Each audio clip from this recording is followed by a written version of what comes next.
And this is CNN News 18 Mega Exclusive.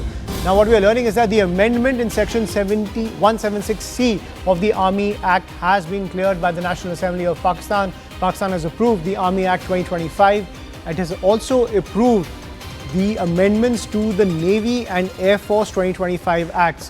What this means is that Asim Munir, the Field Marshal Asim Munir, will now get the post called Chief of Defence Forces and will get a 5-year tenure. Now, sources say that Field Marshal Asim Munir will remain in office till November 2030. That is the big piece of news that's coming in. So, are we seeing a rollback in Pakistan, going away from its its very fledgling democracy, back to overt military rule? Because alongside this expansion of powers of Asim Munir, what we are also seeing is that judicial independence is also being curtailed in the nation of Pakistan. That is the big piece of news that's coming in. And on that note, I'm joined by Akanksha Swaroop on the broadcast. So Akanksha, as we've been discussing time and time again, Asim Munir taking the role of foreign minister, finance minister, to the extent walking ahead of the prime minister when it comes to dealing with Pakistan's allies. And now clearly that expansion of power shows that the military calls the shots. But in this case now, that power has been formalized inside Pakistan. Absolutely. In fact, this is the big breaking input brought to us by our securities editor, Manoj Gupta. And the big input coming in is that the Chief of Defence Forces post is getting a 5-year extension. And as you rightly highlighted, yes, this is greater concentration now in the hands of Asim Munir, who's been formalized as the Field Marshal. He will remain in office till November of 2030. The bill has been tabled in the Pakistan Parliament. It is indeed a history for them. The federal government shall appoint the Vice Chief of Army Staff or Deputy Chief of Army Staff on the recommendation of the Chief of Defence Forces. And this is what has been stated in the bill. The Army Chief naturally is going to have greater powers.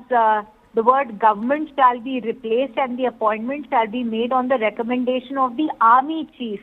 So you can see the kind of even federal reporting powers are now being transferred to the Army Chief, Ayushman.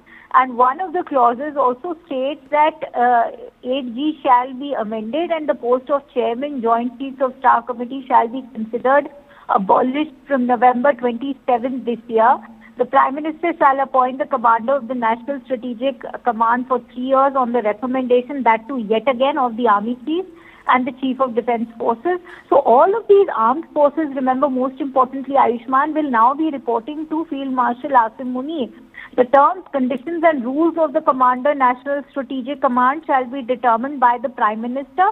The Prime Minister, again, on the recommendation of the Chief of Defence Forces, that is Asim Munir in this case, may reappoint the Commander National Strategic Command for another term of 3 years. So the appointment, the reappointment, extension of the Commander National Strategic Command shall not be challenged in any court, as you rightly highlighted. This is also overseeing, say, the judicial authority. The provisions regarding retirement age, tenure of service and removal under the Army Act shall not apply to the Commander National Strategic Command. The Commander National Strategic shall serve in the Pakistan Army as a general. The tenure of the Chief of Defence Forces shall commence from the date of notification. The Army Chief shall be the Chief of Defence Forces. And when a general is promoted to the rank of Field Marshal, he shall perform duties under one of the subsections 2. The federal government shall determine the duties and responsibilities of the Army Chief. The federal government shall not restrict the duties and responsibilities in multi-domain areas, is what the bill is stating as far as the authorities now bestowed upon the Field Marshal is concerned. So clearly, this is not going to just be about a hybrid form of government between the federal form and the army. It is greater concentration of power in the hands of the army.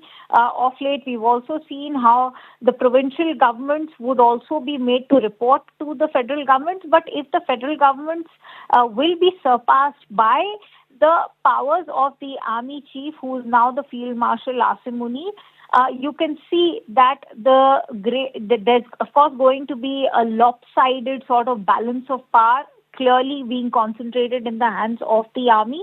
not just the opposition in Pakistan, but also Indian government has reasons to show concern, and there's already been a statement sent out by India's Ministry of External Affairs.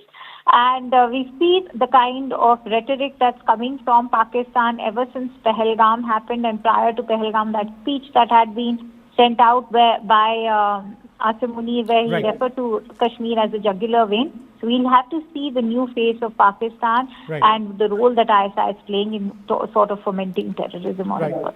Right. Thank you, Akanksha, for getting us that piece of breaking news.